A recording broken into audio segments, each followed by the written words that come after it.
This is the History of Sportfishing. Man has fished since the beginning of time. Creative men and women transformed what was once an act of survival into a passion that inspires anglers the world over.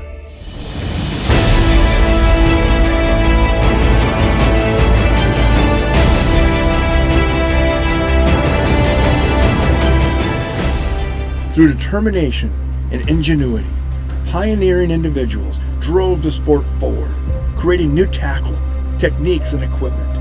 Each development brought new possibilities and new challenges. Be careful now. I think I can hold him. Go! As the sport grew, so did the pressure on fisheries around the world. Once believed to be a limitless resource, anglers on every continent have learned fish populations are far from infinite. You know, there is a concern that some today would like to see no fishing whatsoever anywhere in the United States, to see fishing abolished. I pray to God it doesn't happen. Responsible stewardship of our aquatic ecosystems holds the key to the future of sport fishing and to the health of our planet. Across the globe, industry leaders, scientists, and anglers themselves are making great strides working toward optimal fisheries management. But will it be enough? Join us on a journey through time as a tribute to the history of sport fishing celebrates the legacy and lessons of the past and looks ahead at the critical factors that will determine the survival of our sport.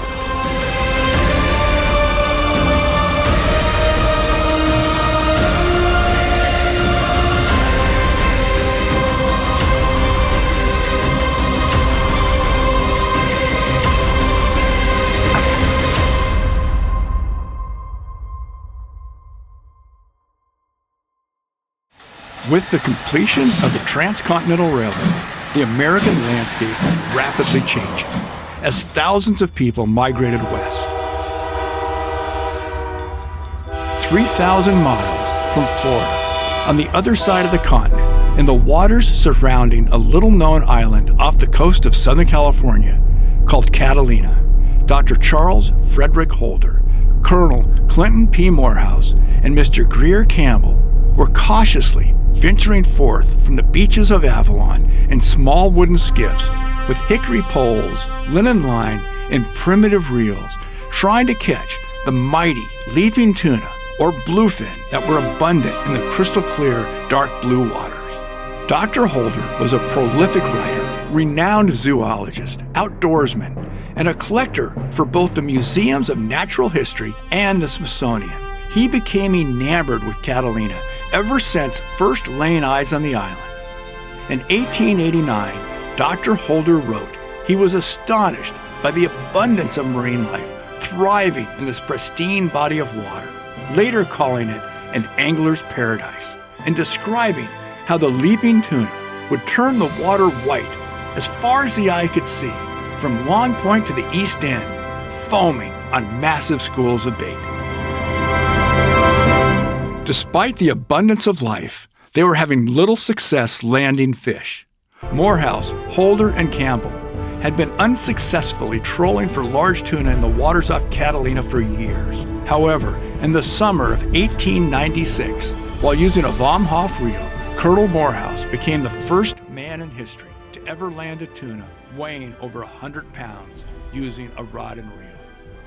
Mr. Campbell followed that catch shortly thereafter with another tuna weighing in at over 100 pounds. But it was 2 years later, in 1898, when Dr. Charles Frederick Holder landed the very first large tuna, a 183-pound bluefin, a fish whose size stunned fishermen around the world and inspired Holder to form the Tuna Club of Santa Catalina Island on June 15, 1898. The following year, Colonel Morehouse captured a 251-pound bluefin using 21-thread linen, and the sport of big game fishing was born. Oh my God!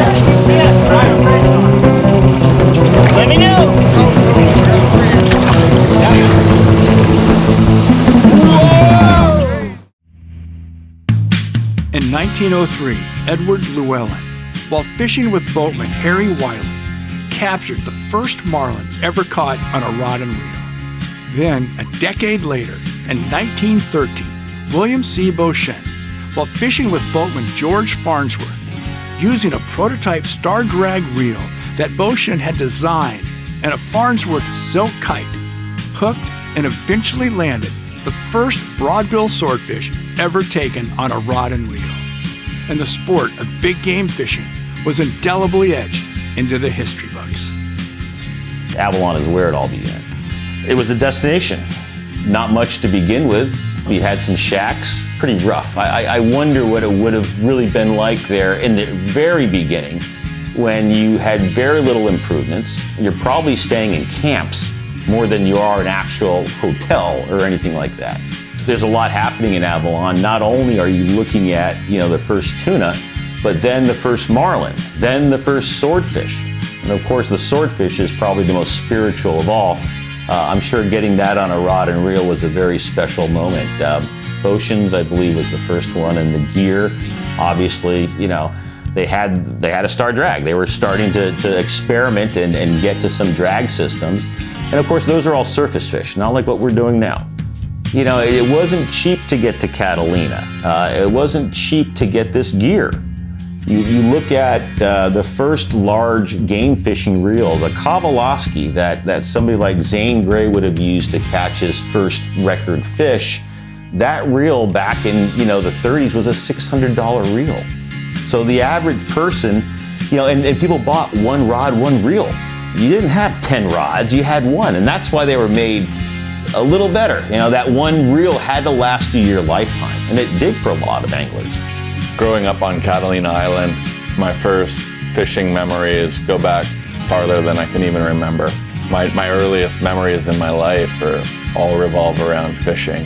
From using a drop line off the end of the green pier to going out with my dad, chasing marlin off the east end of Catalina and getting up at, in the dark and walking through Avalon and going white sea bass fishing in the early spring with him. Those are all my earliest memories. I really don't have any memories like that preclude fishing. Fishing back then, it was just such an adventure. There's a primal feeling when you have something very big next to a very small boat. It's that a mano a mano. I mean, it's, you're real close up, personal in a small vessel. And I'm sure back in the day, and I know Farnsworth used to love to go in the fog so he could sneak up to his little hot spot on the backside there and not have anybody find him. Yeah, there's something about being in a little boat, spraying your face, wind in your face. And that's what made, Catalina so special. The effort to get there, you're leaving literally one world and entering a totally different world. You're going back in time even then, and wow, what an experience to be able to do that. You have all this action happening in Avalon, it's being written about. It's in newspapers and people are hearing about it and there's a buzz about it. Well, these guys that are fishing there are probably going home, and saying, hey, wherever I'm going back home to, maybe I can do this there too. So I think a lot of what may have been picked up, guys vacationing, guys going to Avalon fishing for the first time, they took it back to wherever they were coming from and implemented those skills and that type of fishing there. So, you may have had guys even coming from the East Coast to the West Coast and vice versa. Two very different types of fisheries. I mean, it all started there. All the first of most of the large ocean sport fish were caught there, and even to this day, your Southern California fishing is still predominantly marlin, tuna, swordfish, just like it was 100 years ago. And the best part about all that is we now have these bluefin back. Those bluefin that started off for the Tuna Club 100 years ago, 120 years ago, they are back. Originally used for everything from fishing to smuggling before this century, the protected harbor of Avalon was developed as a resort destination as early as 1888. Throughout the years, steamboats and aircraft from the mainland brought hundreds of tourists each weekend.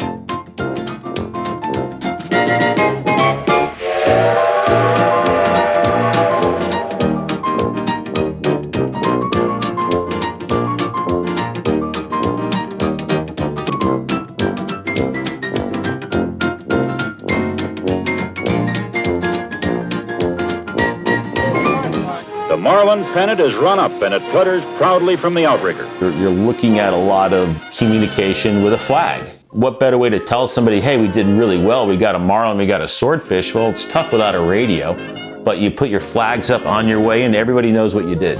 And that's still to this day a tradition. Put that flag up when you catch that special marlin, swordfish, tuna, fly it high on the way back in, let everybody know.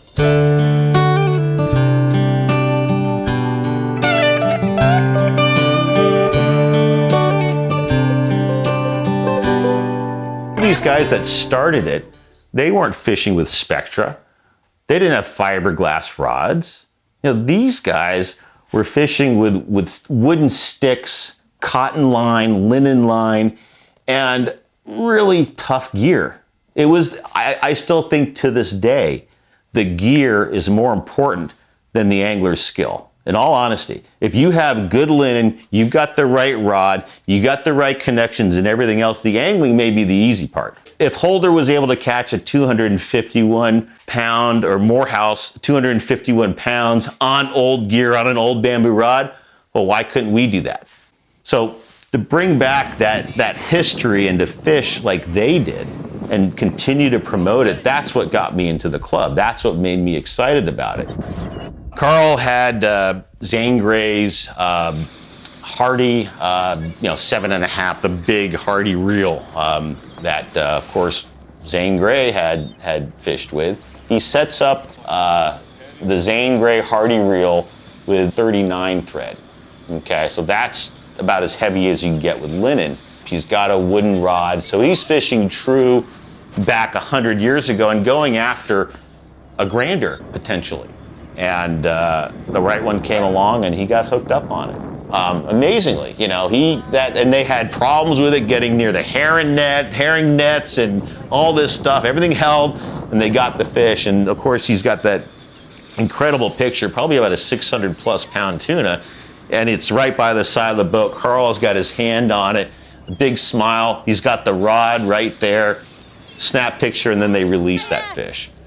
So, I mean, you really can't get better than that. And to do it on the old gear like that. And if you think back to how those guys were fishing and the gear they use and what they had to do, it just adds another level to catching that fish. And, if you love fishing, you like the challenge. And that's what it is. It's a challenge to fish that gear. You almost have to be a masochist because it is painful. You will lose fish. You will break things. People will think you're crazy. I love antiques. I love history. And what a better way to take history, antiques, and then add it to fishing and get to do kind of all of them at once. Wow, that's pretty cool. So, I love fishing the old gear. And, catching a fish on the old gear is a little more meaningful, I think, than bringing one in on a modern drag on Spectra line that you're never going to break it. As the popularity of the sport continued to grow, the demand for more efficient and better performing fishing platforms increased as well. On the West Coast, the Fellows and Stewart Shipyard was founded in 1886 by Joe Fellows, Victor Stewart, and naval architect Joseph Pugh. In 1917, they built and launched what is considered by historians to be the first genuine big game sport fishing yacht, custom built for Jimmy Jump, who at the time was president of the Avalon Tuna Club. Christened the Ranger, this classic 46-foot oak-planked wooden boat is still seaworthy and in service today, operated by the Santa Barbara Maritime Museum. In her day, 26 Tuna Club trophy-winning fish were captured off the Ranger. Harlan W. Major was a superb tackle technician and a gifted individual whose mechanical skills following World War I led him to doing reel repairs, which evolved into building rods, lures, and kites, and started what became one of the largest tackle shops in Southern California. Fishing with Captain Tommy Gifford, he landed one of the first Atlantic sailfish ever taken on 3/6 tackle in Florida. In 1929, he headed east, armed with West Coast techniques, and introduced kite fishing to the East Coast. You'll hear different stories about it and where it was developed first, the most common being on the East Coast. The fact of the matter is that it was not. It was developed on the West Coast. This is verified by the man who is given most of the credit for developing it on the East Coast, Tommy Gifford, in his 1960 publication, Anglers and Muscleheads, where he gives testimony that Harlan Major brought it out, and together they tried kite fishing some 30 years prior to the publication. Harlan Major, in his 1939 publication of Saltwater Fishing Tackle, acknowledges that the Tuna Club and the boatmen of Avalon used the kite successfully as early as 1912. But the kite was made public and known to all by 1911. It's a fascinating story with that. A boatman by the name of George Farnsworth, who was already Avalon's most successful boatman, in an environment that you would have to understand was very competitive. Here we were at the turn of the century, 1898, the first large tuna on rod and reel had been caught by Charles Frederick Holder. Men came from all over the world to try this new sport of big game fishing. What they found was a very well-equipped and eager group of men, professional in every way, who had boats and the finest tackle of the day available. And of course, the success of their patrons meant more work for them. But George Farnsworth, about 1910, developed a very innovative concept with his kite. He kept it a secret, and he swore all of his passengers to secrecy. And again, he launched into a series of very successful captures, and the secrecy that his patrons were sworn to held for 2 years at least. 1911, though, the word was out, and at that time he publicly acknowledged that that was his secret, and in fact went so far as to tow a kite through Avalon Bay on the 4th of July. I didn't realize early on the level of involvement my dad had in the conservation world and all the work that he was doing. It was not until later in life that I really started to understand how important the work that he was doing was, because he involved me at such a young age. So it just kind of naturally progressed, and I didn't really see that's not what everybody else was doing. Later on, when we started doing more with the satellite tagging in striped marlin around Mexico, and we started to get some of the tracks back and starting to see some of the data on where these fish went, which was stuff that nobody had ever seen before. He was pioneering the satellite stuff that nobody had ever done. It was the first time for this stuff. That really opened my eyes to the science aspects in fishing and conservation, and that really became our main focus for about 10 years, was traveling around and deploying satellite tags and different species of billfish and getting all this data that had never really been done before. And obviously the whole idea there is the scientists get this data, and then they're able to base legislation to prevent overfishing in these areas. So that was really cool. One of the early studies that we did was trying to establish post-release mortality on billfish in circle hooks versus J hooks. At the time, J hooks were kind of the standard piece of equipment for capturing billfish, and what we realized was that when you fish with J hooks, especially with live bait, you wind up gut hooking a lot of these fish, and in the process of capturing them, even if you release the fish, if they've been gut hooked, the post-release mortality was pretty high. So my dad spent quite a bit of time in Mexico catching fish with circle hooks and with J hooks, and then releasing the fish with satellite tags to see how the fish did, and it was overwhelming that the fish caught on circle hooks survived those encounters. So that really was the impetus to get guys to switch from J hooks to circle hooks. We were able to show them tangible evidence saying, hey, this is black and white. These fish live when they're caught with circle hooks, and they die when they're caught with J hooks, and the hookup ratio is even better with circle hooks. So there was nothing for guys to really like fight there. And you know, now everyone uses circle hooks. And based on what I've seen for the last 25 fish, I know I, for one, will probably never fish with a J-hook for a striped marlin again. So that was the first study that was ever really done on that sort of thing. And looking back now, like the effect that that's had on the fishery and probably like the amount of fish that have survived because of that is huge.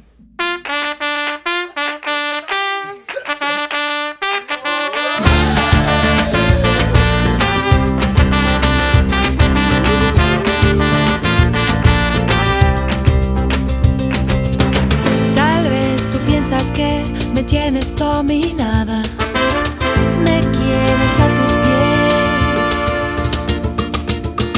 Yo sé que tú no ves que puedes ser tan desatento.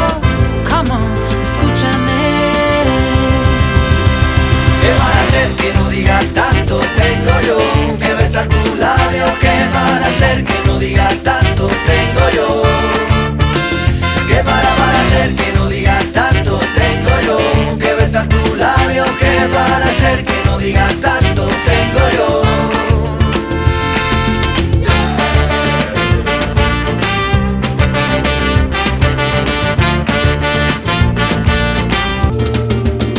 Dices que enloquecí, que fue de ti, eras perfecto. Come on, escúchame. ¿Qué van a hacer que no digas tanto? Tengo yo que besar tus labios. ¿Qué van a hacer que no digas tanto? Tengo yo. ¿Qué van a hacer que no digas tanto? Tengo yo que besar tus labios. ¿Qué van a hacer que no digas tanto? Tengo yo. Tú sabes lo que digo, sabes lo que pido. Tú sabes lo que digo, sabes lo que pido. Sabes lo que digo, sabes lo que pido. Sabes lo que digo, sabes lo que pido. ¿Qué para hacer que no digas tanto? Tengo yo que besar tus labios. ¿Qué para hacer que no digas tanto? Tengo yo. ¿Qué para hacer que no digas tanto? Tengo yo que besar tus labios. ¿Qué para hacer que no digas tanto? Tengo yo. Sabes lo que digo, sabes lo que pido. Sabes lo que digo, sabes lo que pido.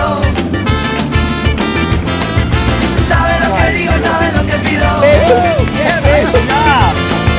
Sabes lo que digo, sabes lo que pido. Yeah, here we go. To everyone in our great outdoor family, you may be feeling a little cooped up, but don't forget, there are still rocks to be skipped, trails to be trampled, fish to be caught. The great outdoors are wide open, and they're calling us like never before. In these trying times, we need nature more than ever. We need nature to remind us that like a sunrise or the turning of the tides, these challenges will pass. We need nature to help us heal and reconnect with the ones we love the most. So when you can, get back to nature. Get back to each other.